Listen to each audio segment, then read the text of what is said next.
The Israeli terror forces just took control of the Hanzala ship. There was a video being published of the moment where the Israeli terror forces came to the ship and took control of it. This was published in one of the Israeli media outlets.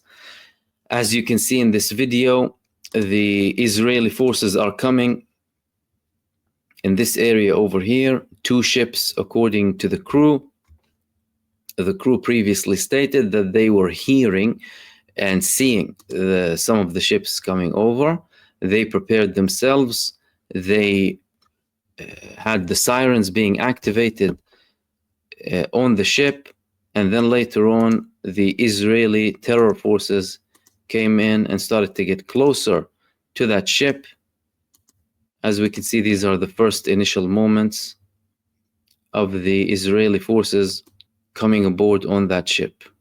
So the boats that Israel used this time were clearly not like large army ships, but rather than small boats, because they were expecting for there to be and they were expecting it to basically be an easy job without them having to face any sort of resistance. And the people who are there are again carrying out a humanitarian act to break the siege of the Gaza Strip. And the fact that we're seeing the aid, or reports about the aid going in now, Israel lifting some of these restrictions about food and medicine going inside of the Gaza Strip, this is a result of pressure like this.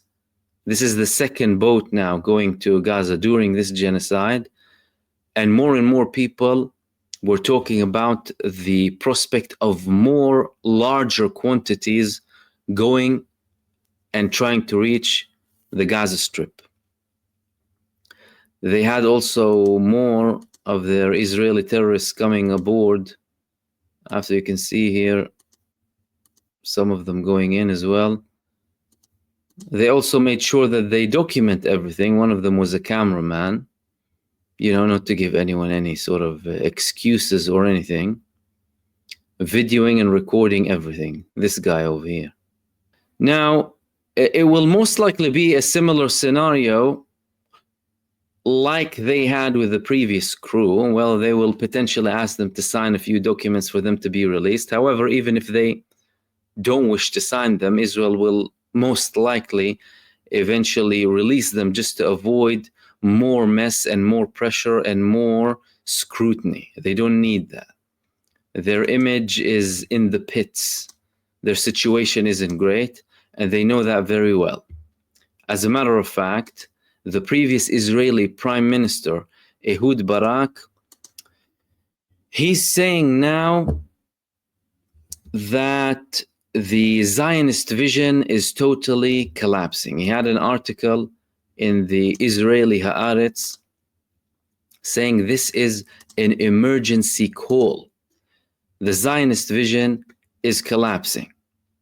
Israel of the Declaration of the Independence and the Zionist vision is collapsing, calling on the Israeli public to rise in mass civil disobedience to force the resignation of Prime Minister Benjamin Netanyahu. Describing the situation as a national emergency, Barak warned that the country is heading toward dictatorship under a coalition driven by the messianic vision of Itamar Ben-Gvir and Bezalel Smotrich, the sectoral greed of the ultra-Orthodox, and the personal interests of Benjamin Netanyahu. The hostages are being sacrificed on the altar of the government's survival, he wrote, blaming Netanyahu for repeatedly obstructing opportunities for their release. We are stuck in a war of deception in Gaza. Blood is flowing. The families and businesses of reservists are collapsing. And at the same time, draft dodging is thriving. Meanwhile, judicial reforms continue to trample the gatekeepers, and the Prime Minister is entangled in the Qatar Gate and build scandals. In order to survive, he is striving to turn Israel into a dictatorship, appointing yes men to lead the Shin Bet and Attorney General's office and breaking the Supreme Court. Nothing is unthinkable, not even the cancellation of free elections and the rise of armed right-wing militias. The constitutional moment has already arrived. As children, we recited Am Yisrael Chai, or the people of Israel live or are alive. And today, some complete the phrase Chai Beseret, or living in a fantasy or in a movie. So they know exactly where the country is headed based on the actions of Benjamin Netanyahu and all of the global situation Israel is facing at the moment. Therefore, we're having a very important moment now where things could go either towards a positive direction, because the Palestinian side, the Israeli side, and the mediators all showed were surprised basically by the American move, and now we're clearly seeing things moving. As a matter of fact, Israeli sources said today that the Israeli families of the prisoners of war, the politicians in Israel, and Hamas, all of them did not know the reasons behind the American statements that were made, especially the ones that Steve Witkoff had. There is no collapse in the negotiations, according to the Israeli reports, and they're going to continue in days. Israeli reports and also the Palestinian side too. This all means that, well, the pressure is working. There is no collapse in the negotiations.